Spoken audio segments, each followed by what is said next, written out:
तुम होते कौन हो मेरी जिंदगी में इंटरफेयर करने वाले। क्या ये बात आपने अपने जीवन में लगातार लोगों से सुनी होगी और बहुत बार सुनी होगी, और अक्सर ये बात उन सभी लोगों से सुनी होगी जिन्हें आप बहुत करीबी स्ट्रक्चर में समझते हैं, और कहीं ना कहीं आपके मन के अंदर ये बात रहती होगी कि मैं इस व्यक्ति को अगर ये बात साझा करूं तो शायद ये बात उसके लिए जाहिर होगी। और ये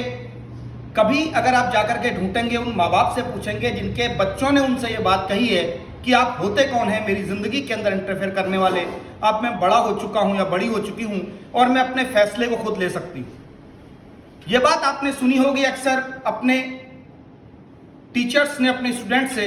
जब वो उनसे कहते होंगे कि आप अपनी जिंदगी को अपने एजुकेशन की तरफ लेकर के जाइए, अपने कैरियर की तरफ लेकर के जाइए, और उस उम्र के उस पड़ाव में जब शायद पढ़ाई एक बोझ लगती होगी, कैरियर समझ में नहीं आता होगा, आगे बढ़ने की सोच कभी भी विकसित नहीं होती होगी, उस समय आसपास के उस माहौल के अंदर जो आपको लगता है कि वो जिंदगी के सबसे करीबी माहौलियत अनुभव है, वो आकर्षण आपके जीवन का सबसे बड़ा गुण बनता है, उस समय आप कहते होंगे आप मेरी जिंदगी में दखलंदाजी करने वाले कौन होते हैं, मेरी लाइफ मेरे रूल चलेंगे।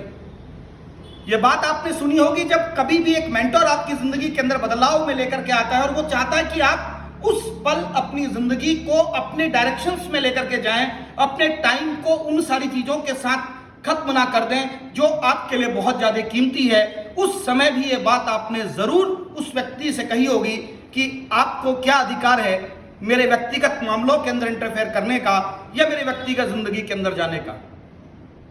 शायद ये खींच हो सकती है,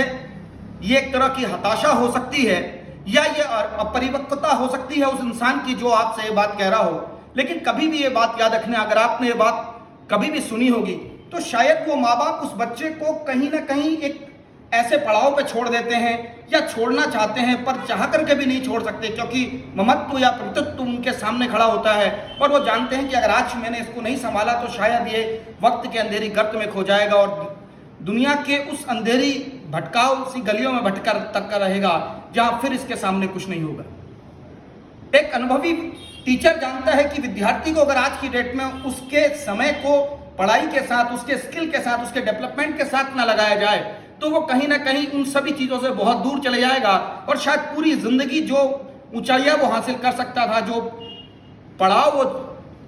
छीन सकता था, जी सकता था, जीना चाहता है, वो उससे बहुत दूर चले जाएंगे। लेकिन जब भी ये बात आप किसी से कहते हैं, और ये बात अक्सर लोगों से सुनी, और ये बात कोई नई नहीं है, लोग कहते हैं, और तब जब आप किसी से ये बात कहते हैं मेरे दोस्त, तो एक बार जरूर झांकिएगा। आप जब माँ बाप बनेंगे तो आपको समझ में आएगा कि आप उसकी लाइफ में इंटरफेयर आज इसलिए कर रहे हैं क्योंकि वो जीवन जब आपने उसको, वो अपरिपक्व था, वो किसी भी चीज में इंडिपेंडेंट नहीं था, उसके पालन पोषण से लेकर के, एजुकेशन से लेकर के बड़े होने तक हर पड़ाव में आपने उसके सामने खड़े होकर के उसको एक नई जिंदगी दी।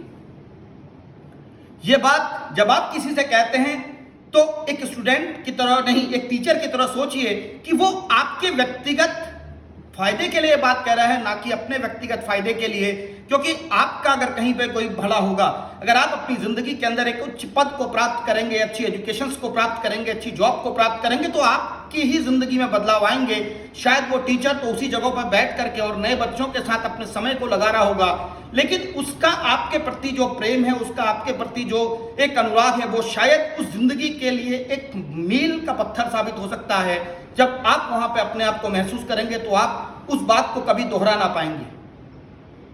यह बात आप कभी महसूस करना एक ऐसे मेंटरशिप में बैठ के, जब आप किसी की जिंदगी को बदलने के लिए दिन रात मेहनत करते हैं, उसे चाहते हैं आप बदला जाए, उसके बदलाव से आपको कोई व्यक्तिगत लाभ नहीं है, कोई फाइनेंशियली बेनिफिट्स नहीं है, सिर्फ आपका लगाव इस बात से है कि वो व्यक्ति में एक काबिलियत है, उस व्यक्ति के अंदर एक आगे बढ़ने की चाहत है और वो आगे बढ़ सकता है। उसके बढ़ाव के लिए आप उसको तोड़ना चाहते हैं, उसके बढ़ाव के लिए आप उसके उस छोटे से संसार से उसको बाहर निकालना चाहते हैं, उस छोटे से पिंजरे से उसको दूर दिखाना चाहते हैं, एक छोटी सी कुएं से उसको बाहर निकाल के नए समुद्र का रास्ता दिखाना चाहते हैं। लेकिन उस इंसान के अंदर वो व्यक्तिगत लाभ, वो आसपास की जगह, उसके पांव की पायल या उसकी संकीर्णता, उसकी सोच, कहीं ना कहीं ऐसा लगता है कि ये मेरी जिंदगी का सही मापदंड मेरा कुआं है, जो इंसान मुझे सागर की तरफ लेकर के जा रहा है, ये मेरा हितैषी होने के बजाय दुश्मन है, क्योंकि ये मुझे ऐसी जगह लेके जा रहा है जहां मैं अनुभवहीन रहूंगा,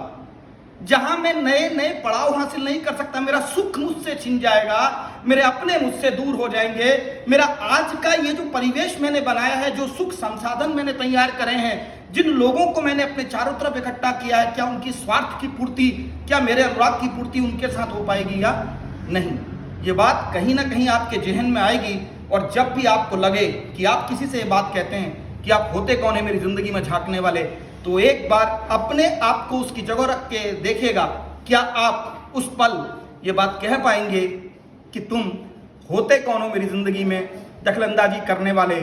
क्योंकि जिस समय उस इंसान ने आपकी जिंदगी में आपको दखलंदाजी करने के लिए तैयार किया था, जिस समय उस इंसान ने आपके जीवन में कभी दखलंदाजी की थी, क्या वो पल आपकी जिंदगी के लिए ऐसा ही था? क्या वो इंसान आज ऐसा है या उस समय भी वही पल थे? ये एक बार विचार जरूर कीजिए।